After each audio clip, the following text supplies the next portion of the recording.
അവന്റെയും പുത്രന്റെയും പരിശുദ്ധാത്മാവിന്റെയും നാമത്തിൽ ആമേൻ. ഇന്ന് 27-ാം തീയതി വ്യാഴാഴ്ചയാണ്. എല്ലാവർക്കും സ്നേഹവന്ദനം. അമ്മേ പരിശുദ്ധ അമ്മേ, അമ്മേ പരിശുദ്ധമേ, ദൈവമാതാവേ, അന്ന് അങ്ങ് കൃപാസനത്തിൽ പ്രത്യക്ഷപ്പെട്ട് വരാൻ പോകുന്ന മഹാദുരന്തത്തിൽ നിന്ന് രക്ഷപ്പെടാനും എല്ലാവർക്കും വേണ്ടി പ്രാർത്ഥിക്കുവാനും ആവശ്യപ്പെട്ടിട്ട് 20 വർഷം കഴിഞ്ഞ ഈ വേളയിൽ കൃപാസനത്തിലൂടെ ഞങ്ങൾക്കും ഈ ദേശത്തിനും അങ്ങ് മധ്യസ്ഥം തേടി തന്ന എല്ലാ അനുഗ്രഹങ്ങൾക്കും കൃപകൾക്കും ഞങ്ങളിപ്പോൾ ഹൃദയം നിറഞ്ഞ നന്ദി പറയുന്നു. അമ്മേ പരിശുദ്ധമേ, ജപമാല മാതാവേ, സകല കൃപാസനം പ്രാർത്ഥനകളോടും ചേർത്ത് ഞങ്ങളിപ്പോൾ പ്രാർത്ഥിക്കുന്ന ഈ കുടുംബത്തിന്റെ പ്രത്യേക നിയോഗം. മക്കളെ,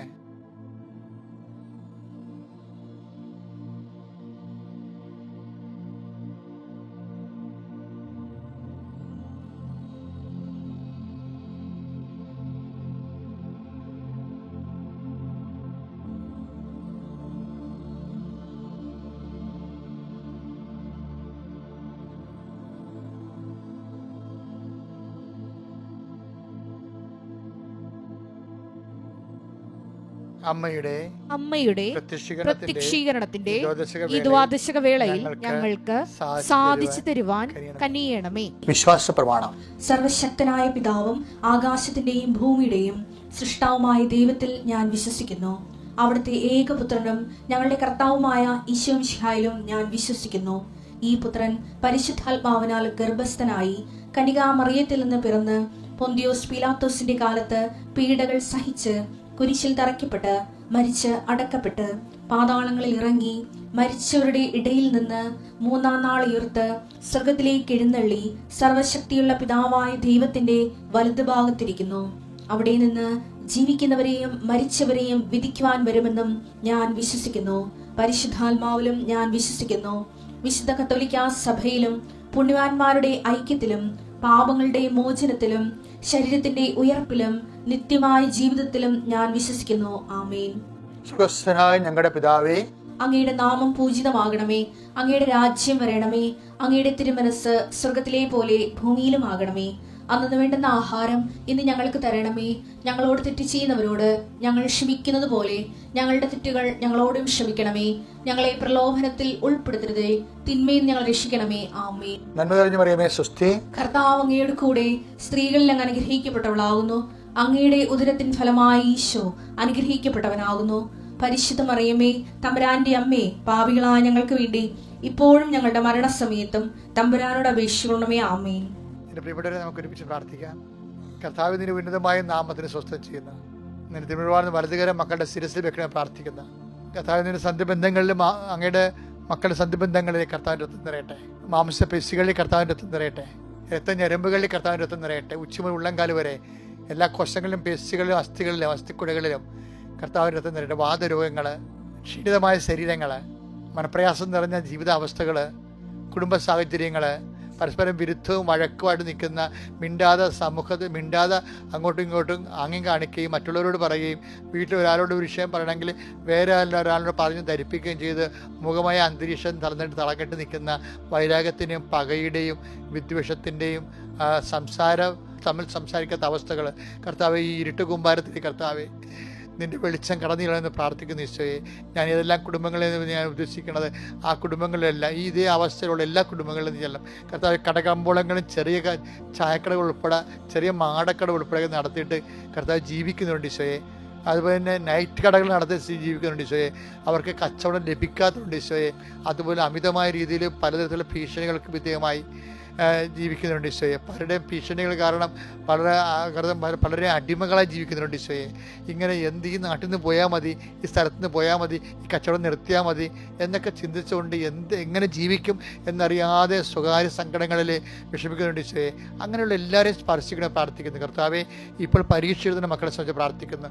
പരീക്ഷ എഴുതുന്ന മക്കളെ കർത്താവെ, അതുപോലെ തന്നെ ബോർഡ് പരീക്ഷ എഴുതുന്ന മക്കളെ, SLC പരീക്ഷ മക്കളെ, നൈപുണ്യ പരീക്ഷകൾ, മത്സര പരീക്ഷകൾ, യോഗ്യതാ പരീക്ഷകൾ, ഇങ്ങനെ എല്ലാ പരീക്ഷകളും എഴുതുന്ന വ്യത്യസ്തമായ കുഞ്ഞ്. Lord infuse spirit of power, infuse spirit of wisdom, what you may study able റോംപ റീപ്രൊജ് exam call with thy great in the name of Jesus Christ pray.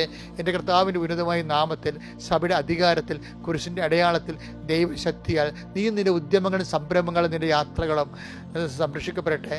കർത്താവ്, കൂട്ടുകാരിൽ നിന്നും കൂടെ ജോലി ചെയ്യുന്നവരിൽ നിന്നും ചതിപ്രയോഗം കിട്ടിയവർ, കർത്താവ് പലതരത്തിലും പെട്ടുപോയവർ, കുരുങ്ങിപ്പോയവർ, കുരുക്കിലായി പോയവർ, മറ്റുള്ളവരുടെ കക്ഷത്ത് പോയി തല വീണ് പോയിട്ട് കർത്താവ് രക്ഷപ്പെടാൻ പറ്റാത്ത രീതിയിൽ പലതരത്തിലുള്ള ബിസിനസ്സുകളിലും കേസുകളിലും പല തട്ടിപ്പുകളും പെട്ട് കുരുങ്ങിയിരിക്കുന്നവർ എല്ലാവരെയും കർത്താവ് ഈ നിമിഷം അമ്മേ കൃപാസനത്താരെ ജീവനോടെ പ്രത്യക്ഷപ്പെട്ട അമ്മയുടെ പ്രത്യക്ഷങ്ങൾ സാക്ഷികളായി മാറാൻ നിങ്ങളെ കുരുക്കുന്ന വ്യക്തികൾ, കുരുങ്ങുന്ന വിഷയങ്ങൾ, എല്ലാ തരത്തിലും വേദനിക്കുന്ന സാഹചര്യങ്ങൾ യേശുക്രിസ്തുവിനകത്ത് മാറിപ്പോയിട്ട് കൽപ്പിക്കുന്ന പ്രിയപ്പെട്ടവരെ, നമ്മുടെ കൃപാസനത്തിലൊരു അച്ഛനൊരു സാക്ഷ്യം പറഞ്ഞായിരുന്നു ഈ ദിവസങ്ങളിൽ.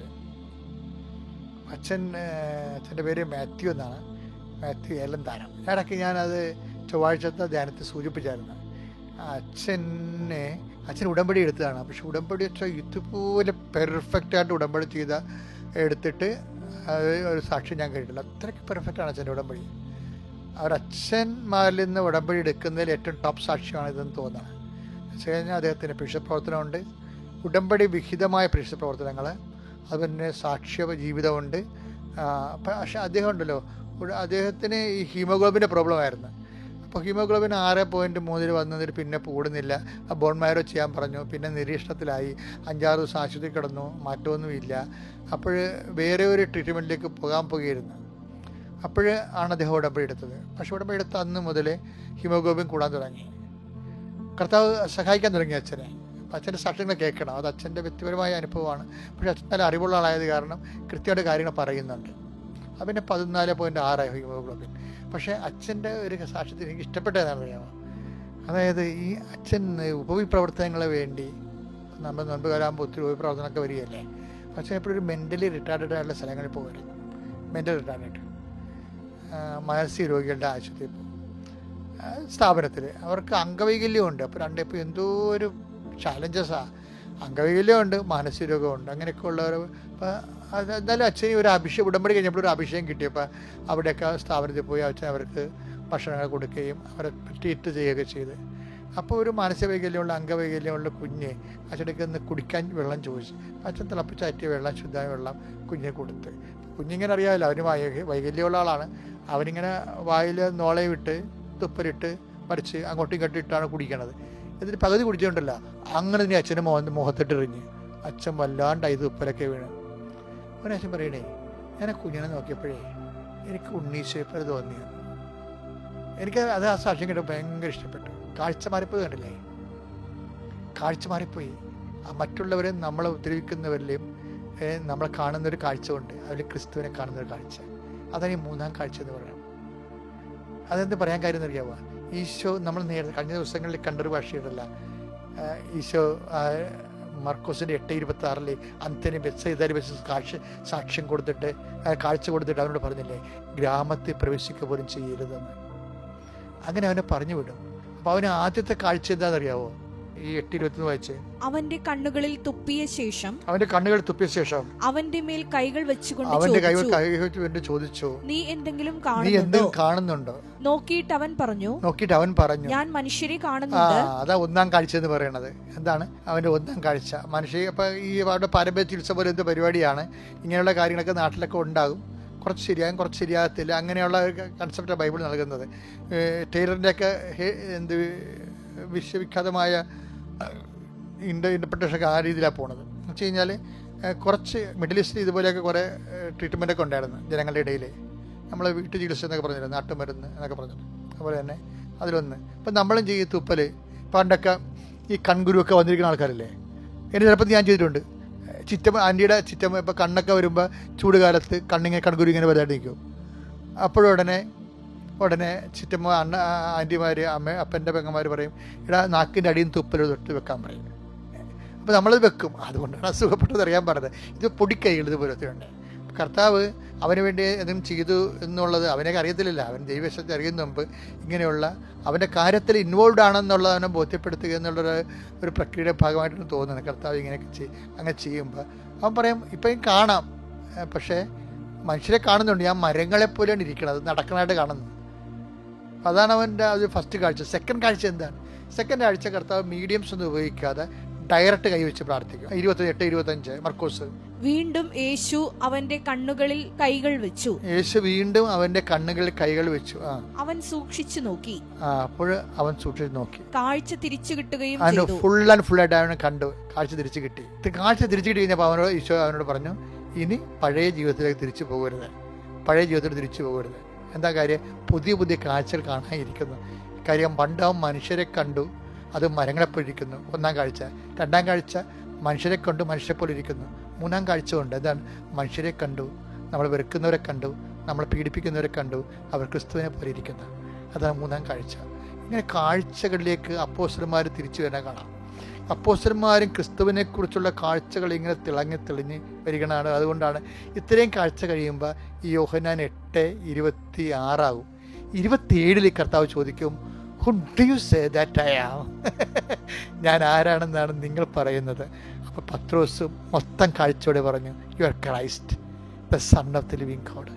നീ ഈ ഭൂമിയിലേക്ക് ലോകത്തിലേക്ക് വരായിരുന്ന മിശിഹയാണ്, ദൈവത്തിൻ്റെ ജീവിക്കുന്ന ദൈവത്തിൻ്റെ പുത്രൻ. അതാണ് സമ്പൂർണ്ണ കാഴ്ച. ക്രിസ്തുവിനെ ദൈവപുത്രനായിട്ട് കാണണം. അത് എല്ലാവരിലും കാണാൻ കഴിഞ്ഞാൽ നമ്മൾ full and full complete healing ആയി. Thank U.